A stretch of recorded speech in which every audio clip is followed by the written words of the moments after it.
Ya era tarde. Dialogaba con una mujer cuyo padre tenía más de 80 años y me comentaba que posterior a una condición particular este hombre hizo un daño neurológico que le generó un deterioro cognitivo importante y un deterioro en el movimiento también muy significativo y lo conducía a una situación de estar muy perdido, no sabía quién era, en qué tiempo estaba, de dónde venía, para dónde iba.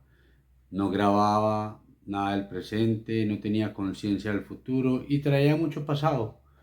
Y recordaba a su hija y recordaba a su esposa, pero no la del presente, la del pasado. Y me decía ella, es muy lamentable porque mi papá, el que yo conocía, era un tipo complejo, estricto, serio, parco, poco expresivo, poco amoroso, poco cariñoso, quien no aceptaba un abrazo, una caricia, un beso, una palabra tierna, una palabra amorosa.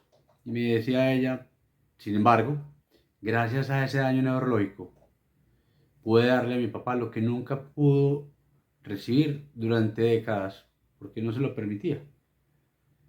Y pude hacer con él en estos últimos años todo lo que quise hacer, deseé hacer y esperaba hacer con él en mi época de adolescencia, adultez joven y siendo ya una adulta mayor también, pero que él nunca lo permitía por su temperamento, por su carácter, por su comportamiento y por la estructura psíquica que tenía, que era rígida, probablemente pues por la formación que tuvo en su infancia y por lo que se expuso de sus padres, sus hermanos, su entorno laboral, su entorno social, su entorno familiar.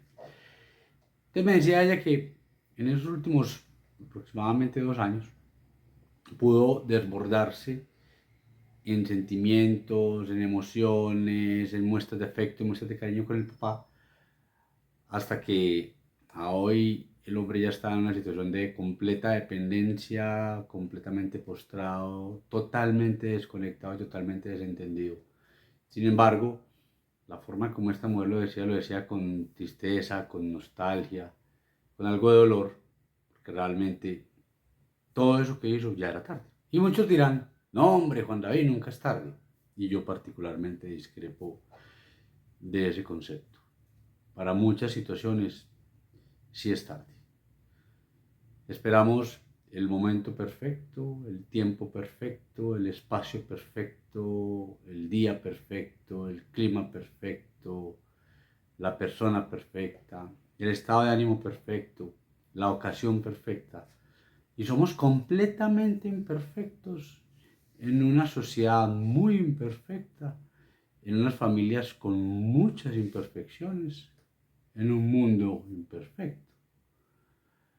Por consiguiente, en la medida que dilatemos y dilatemos y dilatemos, puede que algunos piensen que al final no será tarde intentar resolver las cosas para quedar en paz con nosotros y de pronto con el otro o la otra.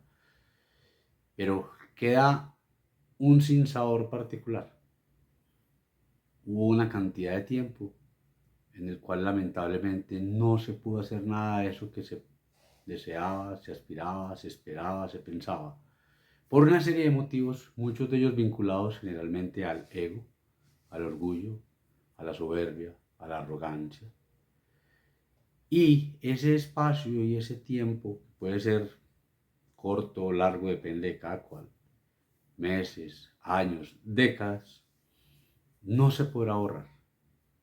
Y al no poderlo ahorrar queda una sensación de nostalgia, remordimiento, tristeza, dolor, que por más que creamos que nunca es tarde en expresar, generará una sensación de que, lamentablemente, sí fue tarde. Que quedamos tranquilos, sí, pero quedó esa angustia del pasado.